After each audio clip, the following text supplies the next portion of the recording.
ಮಾನವೀಯ ಸ್ನೇಹಿತರ ಒಕ್ಕೂಟ ಕೊಡಗು ಜಿಲ್ಲಾ ವಾರ್ತೆ ಓದುತ್ತಿರುವವರು ಅನೀಫ್ ಮಡಿಕೇರಿ. ಜಿಲ್ಲೆಯಲ್ಲಿ ಪುನರ್ವಸು ನಕ್ಷತ್ರದ ಮಳೆ ಸುರಿಯುತ್ತಿದ್ದು ನದಿ ತೊರೆಗಳು ತುಂಬಿ ಹರಿಯುತ್ತಿವೆ. ಜೊತೆಗೆ ಗಾಳಿ ಕೂಡ ರಭಸವಾಗಿ ಬೀಸುತ್ತಿದ್ದು ಹಲವಾರು ಮರಗಳ ಕೊಂಬೆಗಳು ನೆಲಕಚ್ಚಿವೆ. ಕೆಲವು ಮರಗಳು ವಾಹನಗಳ ಮೇಲೆ ಉರುಳಿವೆ. ಭಾಗಮಂಡಲದ ಹೋಬಳಿಯಲ್ಲಿರುವ ತಲಕಾವೇರಿಗೆ ವರ್ಷದ ಆರಂಭದಿಂದ ಇದುವರೆಗೆ 118 ಇಂಚು ಮಳೆಯಾಗಿದೆ. ಈ ಭಾಗದಲ್ಲಿ ಗಾಳಿ ಮಳೆಯಿಂದಾಗಿ ವಿದ್ಯುತ್ ಸಂಪರ್ಕ ಇಲ್ಲದೆ ಜನರು ಪರದಾಡುವಂತಾಗಿದೆ. ಗೋಣಿಕೊಪ್ಪಲಿನ 3ನೇ ವಿಭಾಗದ ಗೀತಾರಾಮು ಎಂಬುವರ ಮನೆ ಗಾಳಿ ಮಳೆಗೆ ಕುಸಿದಿದ್ದು ನಷ್ಟ ಸಂಭವಿಸಿದೆ. ಮನೆ ಮಂದಿ ಅಪಾಯದಿಂದ ಪಾರಾಗಿದ್ದಾರೆ. ಸ್ಥಳಕ್ಕೆ ಕಂದಾಯ ಅಧಿಕಾರಿ ಸುಧೀಂದ್ರ ಅವರು ಭೇಟಿ ನೀಡಿ ಪರಿಶೀಲಿಸಿದರು. ಶಾಲೆಗಳಿಗೆ ರಜೆ ನೀಡುವ ವಿಚಾರಕ್ಕೆ ಜಿಲ್ಲಾಧಿಕಾರಿ ಎಸ್.ಜೆ. ಸೋಮಶೇಖರ್ ಅವರು ಅಧಿಕಾರಿಗಳ ತಂಡವನ್ನು ರಚಿಸಿದ್ದಾರೆ. ಸಾರ್ವಜನಿಕ ಶಿಕ್ಷಣ ಇಲಾಖೆಯ ಉಪನಿರ್ದೇಶಕರು, ಮಹಿಳಾ ಮತ್ತು ಮಕ್ಕಳ ಅಭಿವೃದ್ಧಿ ಇಲಾಖೆಯ ಉಪನಿರ್ದೇಶಕರು, ಜಿಲ್ಲೆಯ 5 ತಾಲೂಕುಗಳ ತಹಶೀಲ್ದಾರರು ಹಾಗೂ ಕ್ಷೇತ್ರ ಶಿಕ್ಷಣಾಧಿಕಾರಿಗಳು ಈ ತಂಡದಲ್ಲಿದ್ದಾರೆ. ಮಳೆಯಾಗುವ ಪ್ರದೇಶ ಹಾಗೂ ತಾಲೂಕು ವ್ಯಾಪ್ತಿಯಲ್ಲಿ ಮಳೆ ಅತಿಯಾಗಿ ಬೀಳುತ್ತಿದ್ದಲ್ಲಿ ಜಿಲ್ಲಾಧಿಕಾರಿಯವರ ಗಮನಕ್ಕೆ ತಂದು ರಜೆ ಘೋಷಿಸುವಂತೆ ತಂಡಕ್ಕೆ ಸೂಚಿಸಲಾಗಿದೆ. ಜಿಲ್ಲಾಡಳಿತ, ಜಿಲ್ಲಾ ಪಂಚಾಯಿತಿ ಮತ್ತು ಸಮಾಜ ಕಲ್ಯಾಣ ಇಲಾಖೆ ವತಿಯಿಂದ ಹಸಿರು ಕ್ರಾಂತಿಯ ಹರಿಕಾರ ಡಾಕ್ಟರ್ ಬಾಬು ಜಗಜೀವನ್ ರಾಮ್ ಅವರ 40ನೇ ಪುಣ್ಯಸ್ಮರಣ ಕಾರ್ಯಕ್ರಮವನ್ನು ನಿನ್ನೆ ಸರಳವಾಗಿ ಆಚರಿಸಲಾಯಿತು. ನಗರದ ತಾಲೂಕು ಪಂಚಾಯಿತಿ ಸಭಾಂಗಣದಲ್ಲಿ ಡಾಕ್ಟರ್ ಬಾಬು ಜಗಜೀವನ್ ರಾಮ್ ಅವರ ಭಾವಚಿತ್ರಕ್ಕೆ ಜಿಲ್ಲಾಧಿಕಾರಿ ಎಸ್.ಜೆ. ಸೋಮಶೇಖರ್, ಜಿಲ್ಲಾ ಪಂಚಾಯತ್ ಸಿಇಒ ಆನಂದ್ ಪ್ರಕಾಶ್ ಮೀನಾ, ಸಮಾಜ ಕಲ್ಯಾಣ ಇಲಾಖೆಯ ಉಪನಿರ್ದೇಶಕರಾದ ಶೇಖರ್, ಪಶುಪಾಲನಾ ಇಲಾಖಾ ಉಪನಿರ್ದೇಶಕರಾದ ಲಿಂಗರಾಜ ದೊಡ್ಡಮನಿ ಮುಂತಾದವರು ಪುಷ್ಪಾರ್ಚನೆ ಮಾಡಿ ಗೌರವ ನಮನ ಸಲ್ಲಿಸಿದರು. ಬಾಬು ಜಗಜೀವನ್ ರಾಮ್ ಅವರು ದೇಶಕ್ಕೆ ನೀಡಿದ ಮಹತ್ತರವಾದ ಕೊಡುಗೆಗಳ ಕುರಿತು ಗಣ್ಯರು ಮಾತನಾಡಿದರು. ಕೊಡಗಿನಲ್ಲಿ ವನ್ಯಜೀವಿ ಮಾನವ ಸಂಘರ್ಷ ಮತ್ತೆ ಮುಂದುವರಿದಿದೆ. ಈ ಬಾರಿ ಕಾಡಾನೆಗಳ ಬುದ್ಧಿವಂತಿಕೆ ಹಾಗೂ ಉಪಾಯದಿಂದ ನಡೆದ ಘಟನೆ ಗ್ರಾಮಸ್ಥರಲ್ಲಿ ಆತಂಕ ಮೂಡಿಸಿದೆ. ಮಡಿಕೇರಿ ತಾಲೂಕಿನ ಎಂ ಚೆಂಬು ಗ್ರಾಮದಲ್ಲಿ ಕಾಡಾನೆ ವಿದ್ಯುತ್ ತಂತಿಯ ಮೇಲೆ ಬೈನೆ ಮರವನ್ನು ಬೀಳಿಸಿ ಅನಾಹುತ ಸೃಷ್ಟಿಸಿದೆ. ಕಲ್ಲುಗುಂಡಿ ಸಮೀಪದ ಎಂ ಚೆಂಬು ಗ್ರಾಮದ ರಾಧಾಕೃಷ್ಣ ಅವರ ಮನೆ ಸಮೀಪ ಈ ಘಟನೆ ನಡೆದಿದೆ. ಕಾಡಾನೆ ವಿದ್ಯುತ್ ತಂತಿಯ ಮೇಲೆ ಬೈನೆ ಮರವನ್ನು ಬೀಳಿಸಿದ್ದರಿಂದ 2 ವಿದ್ಯುತ್ ಕಂಬಗಳು ನೆಲಕ್ಕೆ ಉರುಳಿವೆ. ಬಿದ್ದ ಕಂಬಗಳು ಸಮೀಪದ ದನದ ಕೊಟ್ಟಿಗೆ ಮೇಲೂ ಬಿದ್ದು ಹಾನಿಯಾಗಿದೆ. ಅರೆಕಾಡಿನ ಕೊಡವ ವೆಲ್ಫೇರ್ ಮತ್ತು ರೀಕ್ರಿಯೇಷನ್ ಅಸೋಸಿಯೇಷನ್ ವತಿಯಿಂದ ನಿರ್ಮಾಣಗೊಂಡಿರುವ ಬ್ಯಾಡ್ಮಿಂಟನ್ ಅಂಕಣವನ್ನು ಫೀಲ್ಡ್ ಮಾರ್ಷಲ್ ಕೆ.ಎಂ. ಕಾರ್ಯಪ್ಪ ಕಾಲೇಜಿನ ನಿವೃತ್ತ ಪ್ರಾಂಶುಪಾಲರಾದ ಡಾಕ್ಟರ್ ಪುಷ್ಪ ಕುಟ್ಟಣ್ಣ ಉದ್ಘಾಟಿಸಿದರು. ನಂತರ ಮಾತನಾಡಿದ ಅವರು, ಇಂದಿನ ಒತ್ತಡದ ಯುಗದಲ್ಲಿ ಪ್ರತಿಯೊಬ್ಬರಿಗೂ ವ್ಯಾಯಾಮದ ಅಗತ್ಯವಿದೆ.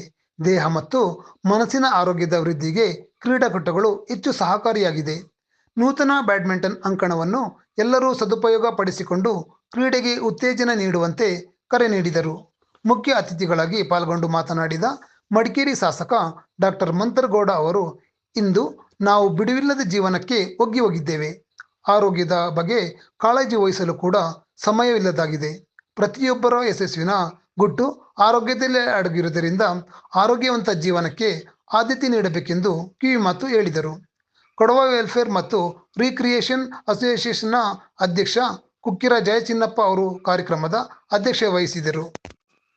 ಕೊಡಗು ಜಿಲ್ಲೆಯ ವಿರಾಜಪೇಟೆ ತಾಲೂಕಿನಲ್ಲಿ ಗಾಳಿ ಮಳೆಗೆ ಮರ ಉರುಳಿ ಚಲಿಸುತ್ತಿದ್ದ ಸ್ಕೂಟರ್ ಮೇಲೆ ಬಿದ್ದ ಪರಿಣಾಮ ಮಹಿಳೆಯೊಬ್ಬರು ಗಾಯಗೊಂಡ ಘಟನೆ ನಡೆದಿದೆ. ಮಹಿಳೆ ಪ್ರಾಣಾಪಾಯದಿಂದ ಪಾರಾಗಿದ್ದಾರೆ. ವಿರಾಜಪೇಟೆ ಸಮೀಪದ ಬೇಟೋಳಿ ಗ್ರಾಮದಲ್ಲಿ ಈ ಘಟನೆ ನಡೆದಿದೆ. ಸಿಂಧು ಎಂಬ ಮಹಿಳೆ ಸ್ಕೂಟರ್ನಲ್ಲಿ ತೆರಳುತ್ತಿದ್ದ ವೇಳೆ ರಸ್ತೆಯ ಬದಿ ಮರ ಏಕಾಏಕಿ ಉರುಳಿ ವಾಹನದ ಮೇಲೆ ಬಿದ್ದಿದೆ. ಪರಿಣಾಮ ಸ್ಕೂಟರ್ ಜಖಮಗೊಂಡಿದ್ದು ಸಿಂಧು ಅವರಿಗೆ ಸಣ್ಣ ಪುಟ್ಟ ಗಾಯಗಳಾಗಿವೆ. ಆರೋಗ್ಯ ಕ್ಷೇತ್ರದಲ್ಲಿ ಅಮೂಲ್ಯ ಸೇವೆ ಸಲ್ಲಿಸುತ್ತಿರುವ ಎಐಕೆಎಂಸಿಸಿಯ ಸಂಸ್ಥೆಯ ಮಡಿಕೇರಿ ಘಟಕವನ್ನು ಆರೋಗ್ಯ ಸಚಿವರೂ ಆಗಿರುವ ಜಿಲ್ಲಾ ಉಸ್ತುವಾರಿ ಸಚಿವ ಯುಟಿ ಖಾದರ್ ಅವರು ಮಡಿಕೇರಿಯಲ್ಲಿ ಲೋಕಾರ್ಪಣೆ ಮಾಡಿದರು. ಉತ್ತಮ ಆರೋಗ್ಯ ಪಡೆಯುವುದು ಪ್ರತಿಯೊಬ್ಬ ಮನುಷ್ಯನ ಅಜನ್ಮ ಸಿದ್ಧ ಹಕ್ಕಾಗಿದೆ.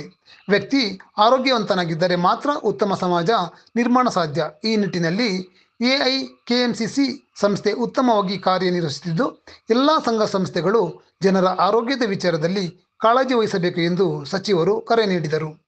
ಸರ್ಕಾರ ಕೂಡ ಜನರ ಆರೋಗ್ಯಕ್ಕೆ ಸಂಬಂಧಿಸಿದಂತೆ ಪ್ರತಿ ಜಿಲ್ಲೆಯಲ್ಲಿ ಆಸಕ್ತಿ ಇರುವ ಸಂಘ ಸಂಸ್ಥೆಗಳನ್ನು ಗುರುತಿಸಿ ನೆರವು ನೀಡಲು ಬೇಕಾದ ನಿಯಮಗಳನ್ನು ಜಾರಿಗೆ ತರಲು ಚಿಂತನೆ ನಡೆಸಿದೆ ಎಂದು ತಿಳಿಸಿದರು. ಸಂಸ್ಥೆಯ ರಾಷ್ಟ್ರೀಯ ಪ್ರಧಾನ ಕಾರ್ಯದರ್ಶಿ ಎಂಕೆ ನೌಷದ್ ರವರ ಅಧ್ಯಕ್ಷತೆ ವಹಿಸಿದರು. ಕೊಡಗು ರಕ್ತನಿಧಿ ಘಟಕದ ಮುಖ್ಯಸ್ಥರಾದ ಡಾಕ್ಟರ್ ಕರುಂಬಯ್ಯನವರು ಮಾತನಾಡಿ, ಸಂಸ್ಥೆಯ ಆರಂಭವನ್ನು ರಕ್ತದಾನದ ಮೂಲಕ ಪ್ರಾರಂಭಿಸಿರುವುದು ಇತರ ಎಲ್ಲ ಸಂಘ ಸಂಸ್ಥೆಗಳಿಗೆ ಮಾದರಿಯಾಗಿದೆ ಎಂದು ಶ್ಲಾಘಿಸಿದರು. ಕಾಡಾನೆಗಳ ಚಲನವಲನ ಕಂಡುಹಿಡಿಯುವ ನಿಟ್ಟಿನಲ್ಲಿ ಅರಣ್ಯ ಇಲಾಖೆ ವತಿಯಿಂದ 3 ಆನೆಗಳಿಗೆ ರೇಡಿಯೋ ಕಾಲರ್ ಅಳವಡಿಸಿ ಅವುಗಳಿಗೆ ನಾಮಕರಣ ಮಾಡಲಾಗಿದೆ. ತಿತಿಮತಿ ವಲಯ ಅರಣ್ಯ ವ್ಯಾಪ್ತಿಯಲ್ಲಿ 3 ಕಾಡಾನೆಗಳನ್ನು ಅರಣ್ಯ ಇಲಾಖೆ ಸೆರೆ ಹಿಡಿದು 2 ಗಂಡಾನೆಗಳಿಗೆ ಅಯ್ಯಪ್ಪ ಹಾಗೂ ಧರ್ಮ ಎಂದು ಹೆಸರಿಸಲಾಗಿದೆ. 3 ಕಾಡಾನೆಗಳನ್ನು ಅರಣ್ಯದಲ್ಲಿರುವ ಆನೆಗಳ ಗುಂಪಿಗೆ ಬಿಡಲಾಗಿದೆ. ರೇಡಿಯೋ ಕಾಲರ್ ಅಳವಡಿಸಿದ ಆನೆಗಳ ಚಲನವಲನಗಳ ಬಗ್ಗೆ ಅರಣ್ಯ ಇಲಾಖೆ ಅಧಿಕಾರಿಗಳ ಮೊಬೈಲ್ಗಳಿಗೆ ರವಾನೆ ಆಗುತ್ತಿದೆ ಎಂದು ತಿಳಿದು ಬಂದಿದೆ. ಮಂಗಳೂರಿನಲ್ಲಿ ನಡೆಯುತ್ತಿರುವ ರಾಜ್ಯ ಸಬ್ ಜೂನಿಯರ್ ಸ್ವಿಮ್ಮಿಂಗ್ ಚಾಂಪಿಯನ್ಶಿಪ್ನಲ್ಲಿ ಕೊಡಗಿನ ನೈರಾ ಬೋಪಣ್ಣ ಭಾಗವಹಿಸಿ ಸಾಧನೆಗೈದಿದ್ದಾಳೆ. ಬಾಲಕಿಯರ 13 ವರ್ಷದ ವಿಭಾಗದಲ್ಲಿ ಭಾಗವಹಿಸಿದ ನೈರಾ 400 ಮೀಟರ್, 200 ಮೀಟರ್ ಹಾಗೂ 100 ಮೀಟರ್ ಫ್ರೀ ಸ್ಟೈಲ್ನಲ್ಲಿ ಚಿನ್ನದ ಪದಕ ಗಳಿಸಿದ್ದಾಳೆ. ಸ್ಪರ್ಧೆಯಲ್ಲಿ ಸಾಧನೆಗೈದ ಬಾಲಕಿ ನೈರಾ ಕುಟ್ಟ ಗ್ರಾಮದ ಕಾಳೆಂಗಡ ಬೋಪಣ್ಣ ನಿರಳ ದಂಪತಿಯ ಪುತ್ರಿ. ಜಿಲ್ಲಾ ಉದ್ಯೋಗ ವಿನಿಮಯ ಕಚೇರಿಯಿಂದ ನಾಳೆ ಪೂರ್ವಾಹ್ನ 10 ಗಂಟೆಗೆ ವಿರಾಜಪೇಟೆಯ ಕಲ್ಯಾಣಿ ಮೋಟಾರ್ಸ್ ನೆಕ್ಸಾದಲ್ಲಿ ಕೆಲವು ಹುದ್ದೆಗಳಿಗೆ ನೇರ ಸಂದರ್ಶನ ನಡೆಯಲಿದೆ.